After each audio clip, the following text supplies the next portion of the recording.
Hello दोस्तों, आज मैं आप लोगों के बीच मॉडर्न हिस्ट्री का 15 क्वेश्चन का डिस्कशन करने जा रहा हूं। इसमें पहला क्वेश्चन है कि भारत में डाक व्यवस्था शुरू करने वाले ब्रिटिश गवर्नर जनरल कौन था। तो डाक व्यवस्था का शुरू करने वाले ब्रिटिश गवर्नर जनरल कौन थे। तो इसका आंसर हो जाएगा लॉर्ड डलहौजी। लॉर्ड डलहौजी के द्वारा कई ऐसे भारत में सुदृढ़ काम किए गए।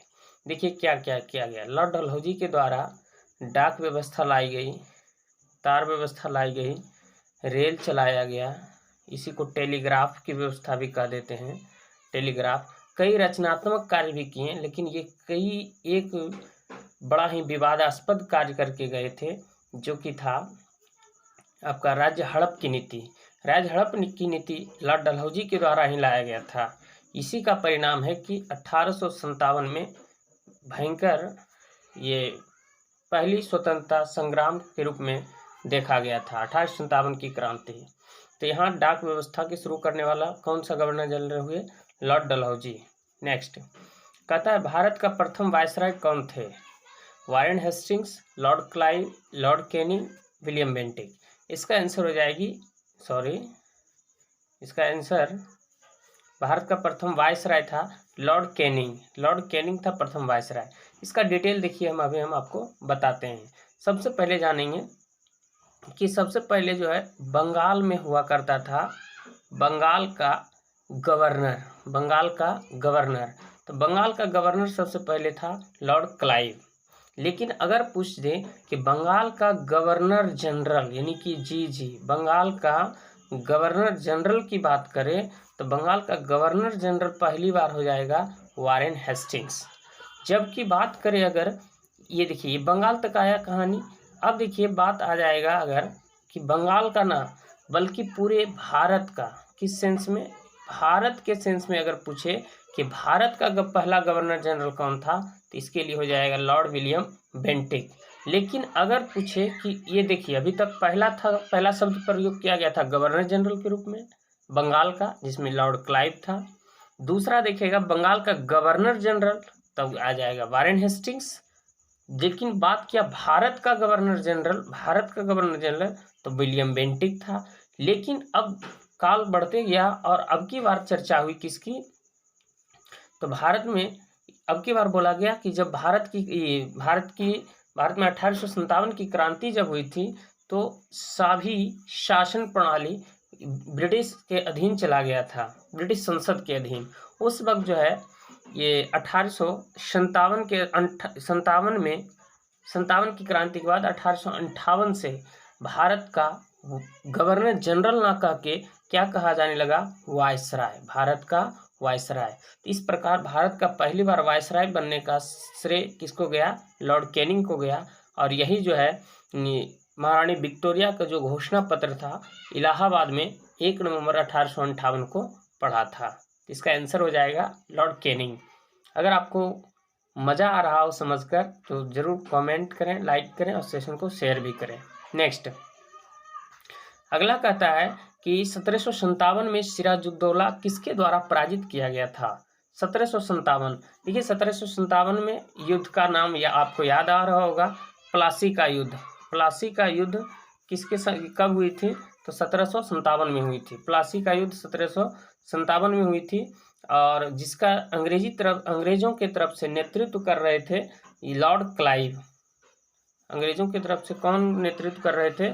Lord Clive. इसका आंसर हो जाएगा लॉर्ड क्लाइव। जबकि तत्काल कुछ समय के बाद ही जो कि निर्णायक युद्ध के रूप में जाना जाता है 1764 में कौन सा युद्ध हुआ था? बक्सर युद्ध। तो बक्सर युद्ध का नेतृत्व अंग्रेजों की तरफ से कौन कर रहा था? हेक्टर मुनरो कर रहा था। लेकिन इसका आंसर क्या होगा? इसका आंसर हो जाएगा लॉर्ड क्लाइव हो जाएगा, ये ध्यान में रखिएगा। नेक्स्ट अगला क्वेश्चन है कि टीपू सुल्तान की मृत्यु कब हुई थी? टीपू सुल्तान जो कि मैसूर के शासक थे, इनके पिता का नाम हैदर अली था। हैदर अली जो कि अंग्रेजों को ये हराने का भी काम किया था। ये 4 मैसूर युद्ध हुए थे, जिसमें कि चतुर्थ मैसूर युद्ध के दौरान 1799 में टीपू सुल्तान की मौत हो गई थी। तो क्वेश्चन इस ढंग से भी पूछा जा सकता है कि टीपू सुल्तान की मृत्यु किस युद्ध के दौरान हुई? तो चतुर्थ आंग्ल मैसूर युद्ध के दौरान हुई, यानी कि अंग्रेजों और मैसूर के बीच 4 युद्ध हुए, जिसमें कि चौथा युद्ध के दौरान टीपू सुल्तान की मृत्यु हो गई थी। नेक्स्ट, अगला क्वेश्चन है कि अंग्रेजों का सर्वाधिक विरोध किसने किया था? तो सबसे ज्यादा विरोध जो है अंग्रेजों का मराठों ने किया था। नेक्स्ट, अगला कहता है कि राज्य हड़प की नीति किसके द्वारा लाई गई थी? तो राज्य हड़प की नीति जो है ये लॉर्ड डलहौजी के द्वारा लाया गया था। राज्य हड़प की नीति यही है, राज्य हड़प की नीति या डॉक्ट्राइन्स ऑफ लैप्स, यानी कि इसको गोद लेने की प्रथा पर भी रोक लगाया गया था इसी नीति के तहत। नेक्स्ट, अगला है सुरक्षा प्रकोष्ठ नीति या रिंग फेंस पॉलिसी किस गवर्नर जनरल से संबंधित है? तो सुरक्षा प्रकोष्ठ की नीति जो है ये वारेन हेस्टिंग्स से संबंधित है। अब वारेन हेस्टिंग्स कौन थे? आप कमेंट करके बताएंगे कि वारेन हेस्टिंग्स बंगाल के पहले गवर्नर थे या बंगाल के पहले गवर्नर जनरल थे, कि भारत के पहले गवर्नर जनरल थे या भारत के पहले वायसराय थे। आपका हम कमेंट का इंतजार करेंगे। नेक्स्ट, अगला है सिखों के अंतिम गुरु कौन थे? तो सिखों के अंतिम गुरु गुरु गोविंद सिंह थे। सिखों के अंतिम गुरु गुरु गोविंद सिंह थे। जबकि सिखों की बात किया जाए, सिख धर्म का पहला गुरु गुरु नानक हुए थे और ये 5वां गुरु गुरु अर्जुन देव थे। नेक्स्ट, अगला है कि 1 नवंबर 1858 को महारानी विक्टोरिया का घोषणा पत्र इलाहाबाद में पढ़कर किसने सुनाया था? तो इसका चर्चा हम दूसरे क्वेश्चन में ही किए थे कि ये घोषणा पत्र महारानी विक्टोरिया का घोषणा पत्र जो है इलाहाबाद में किसने पढ़कर सुनाया था? लॉर्ड कैनिंग ने। इसका आंसर सही हो जाएगी कि लॉर्ड कैनिंग ने महारानी विक्टोरिया का घोषणा पत्र इलाहाबाद में पढ़कर सुनाया था, जो कि पहला भारत के वायसराय हुए थे। नेक्स्ट, अगला देखेंगे सैयद बंधुओं का पतन किसके समय में हुआ था? तो सैयद बंधुओं का पतन किसके समय में हुआ था? सैयद बंधु देखिए मध्यकाल से जुड़ा हुआ क्वेश्चन आ गया है। तो सैयद बंधुओं का पतन मोहम्मद शाह के समय में हुई थी। सैयद बंधु के पतन मोहम्मद शाह के समय में हुआ था और मोहम्मद शाह को जो है रंगीला के नाम से जाना जाता है। रंगीला बादशाह किसे कहा जाता है? मोहम्मद शाह को। सैयद बंधु का पतन मतलब इसको खत्म हुआ था किसके समय में?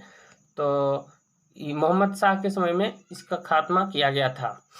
सैयद बंधुओं के बारे में कहा जाता है कि ये नृप निर्माता था। नृप निर्माता के रूप में इसको जाना जाता था। दो भाई था सैयद बंधु। इन दोनों भाइयों ने राजा को ही निर्माण करने का काम करता था। इसको किंग मेकर के नाम से भी जाना जाता है। जैसा कि पहला क्वेश्चन है कि नृप निर्माता के रूप में किन्हें जाना जाता है, तो सैयद बंधु को नृप निर्माता या किंग मेकर के नाम से जाना जाता है।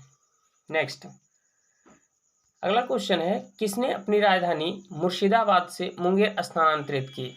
तो मुर्शिदाबाद बंगाल में स्थित है और बंगाल से बिहार के मुंगेर जिला में स्थानांतरित किया गया था। किसके समय में? तो मीर कासिम के समय में। मीर कासिम के समय में ये बंगाल के मुर्शिदाबाद से अपनी राजधानी मुंगेर लाया गया था और यहाँ आने के बाद बंदूक की फैक्ट्री, सिगरेट की फैक्ट्री, तोपखाने की फैक्ट्री यहाँ लगाया गया था। नेक्स्ट, अगला है बक्सर के युद्ध के समय दिल्ली का शासक कौन था? तो बक्सर के युद्ध के समय दिल्ली का शासक था शाह आलम दूती।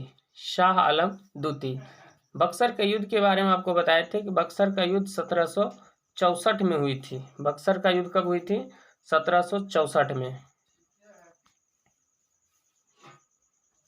1764 में घटित हुई थी और इसमें एक तरफ 3 भारतीय शासक था और दूसरी तरफ अकेले एक अंग्रेजी सेना के टुकड़ा और एक तरफ 3, यानी कि 3 कौन कौन थे और 1 कौन कौन थे? 3 में देखेंगे तो बंगाल के नवाब मीर कासिम, मुगल शासक शाह आलम दूती और अवध के शासक अगर अवध के शासक, ये देखिए भूल रहे हैं, शुजा-उद-दौला, अवध के शासक शुजा-उद-दौला।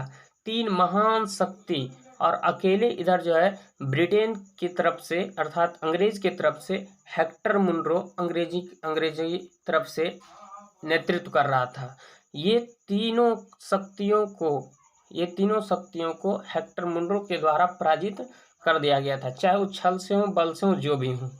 ठीक है, तो शाह आलम की जो है शाह आलम जो है उस समय दिल्ली के शासन पर था, जो मुगल शासक था। अगला है कि बक्सर के युद्ध में अंग्रेजी सेना का नेतृत्व करने वाले कौन था। तो बक्सर के युद्ध में, ये इसका तो आंसर अभी तुरंत बताएं, 2 बार इसकी चर्चा हो गई है। बक्सर के युद्ध में अंग्रेजी सेना का नेतृत्व हेक्टर मुनरो ने किया था और यह युद्ध 1764 में हुई थी। नेक्स्ट है कि ब्लैक होल की घटना हुई थी। ये आपके लिए हम क्वेश्चन छोड़ते हैं। ऑप्शन है मीर जाफर के समय में, मीर कासिम के समय में, सिराजुद्दौला के समय, या इनमें से कोई नहीं। ये आपके लिए हम क्वेश्चन छोड़ते हैं और इसका जवाब आप कमेंट बॉक्स में लिखेंगे।